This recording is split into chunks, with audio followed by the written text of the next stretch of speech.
الذي خلق السماوات والأرض وجعل الظلمات والنور لولا لطفه ما اهتدينا لولا فضله ما تصدقنا ولا صلينا ولا صمنا ولا ضحينا والصلاة والسلام على أشرف الأنبياء الذي أنزلت به السكينة علينا عليه أنفسنا وأهلينا فدينا لولاه ما عرفنا الحق ولا درينا وعلى آله وأصحابه الذين شهدوا بدرا وحنينا.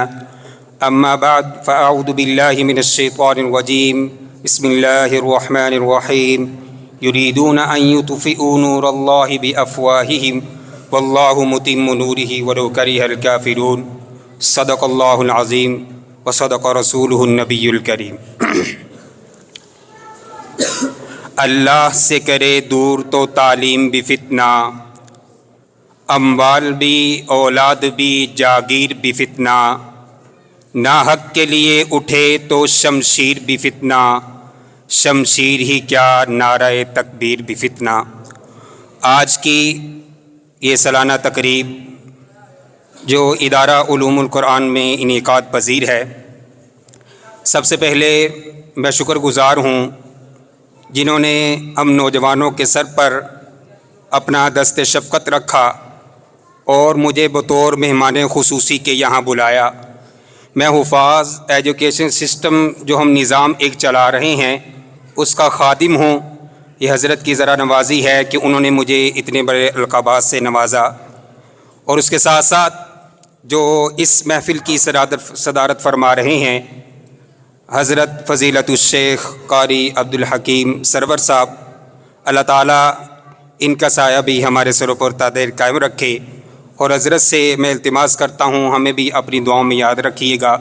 مجھے پتہ چلا کہ حضرت روزانہ کا ایک قرآن پاک مکمل فرماتے ہیں، یقین جانے دل باغ باغ ہو گیا کہ ایسی شخصیت کی زیر صدارت آج کا یہ پروگرام انعقاد پذیر ہے، اور میں ان کے سامنے چند ایک معروضات پیش کروں گا، اور اس سارے محفل کے چمکنے کا جو ذریعہ بنے معروف عالم دین، معروف کالم نگار حضرت مولانا نوفر ربانی صاحب جو لاہور سے تشریف لائے، مکتب الرحمان کے آپ مدیر ہیں اور معروف کالم نگار ہیں، اور شعبہ حفاظ ایجوکیشن سسٹم کی آپ پنجاب بھر میں سرپرستی فرما رہے ہیں۔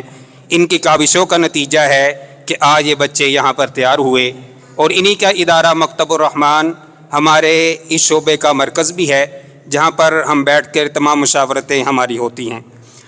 اور تمام علماء اکرام کا جو میرے دائیں اور بائیں جانب تشریف فرما ہیں، اور آپ تمام طلباء اکرام کا جو کافی عرصے سے تقریباً 4 گھنٹوں سے آپ بیٹھے مختلف طلباء کی تلاوتیں اور نعتیں سن رہے ہیں۔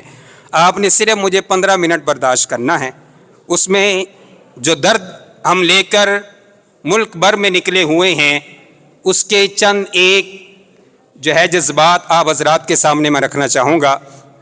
میں نے جو تیاری کی تھی وہ یہ تھا کہ کم از کم مجھے پونا گھنٹہ یہ دیں گے، لیکن آج خطیب کے ساتھ ایک عجیب معاملہ پیش آ رہا ہے کہ آخری خطیب کو اتنا مختصر ٹائم، ورنہ تقریباً گھنٹہ 2 گھنٹے تو مل ہی جاتے ہیں، وہ خوب اپنی جو ہے نا وہ کرتا ہے۔ میں بلا تمہید اپنی گفتگو کا آغاز کروں گا۔ انگریز سامراج جب بر صغیر کے اندر آیا، اس نے آ کے ہندوستان کی علماء کا، مدارس کا، گلی کوچوں کا جب مطالعہ کیا تو 3 سال کے سروے کے بعد وہ اس نتیجے پر پہنچا کہ ہم مسلمانوں کو کبھی بھی شکست نہیں دے سکتے، کیونکہ جب سے 17 صدیاں 18 صدیاں گزر گئی ہم نے مسلمانوں کو عسکری میدان کے اندر تو شکست دی ہے، لیکن ذہنی طور پر ہم اس کو غلام نہیں بنا سکے۔ تو انہوں نے جب سروے کیا، سرچ کی، اور پتہ چلا کہ اس کی 4 وجوہات ہیں۔ نمبر 1، بر صغیر کے مسلمانوں کی قرآن کریم سے محبت۔ نمبر 2، سنت رسول سے محبت۔ نمبر 3، مسلمانوں کو اپنی تاریخ پر فخر۔ نمبر 4، مسلمانوں کو اپنی معاشرت سے محبت۔ جب انہوں نے اس بات کا اندازہ لگایا کہ جب تک یہ 4 چیزیں مسلمانوں میں موجود ہیں اس وقت تک ہم مسلمانوں کو شکست نہیں دے سکتے، اس کے لیے انہوں نے سب سے پہلا ہتھیار اپنی عسکری طاقت کو دکھایا۔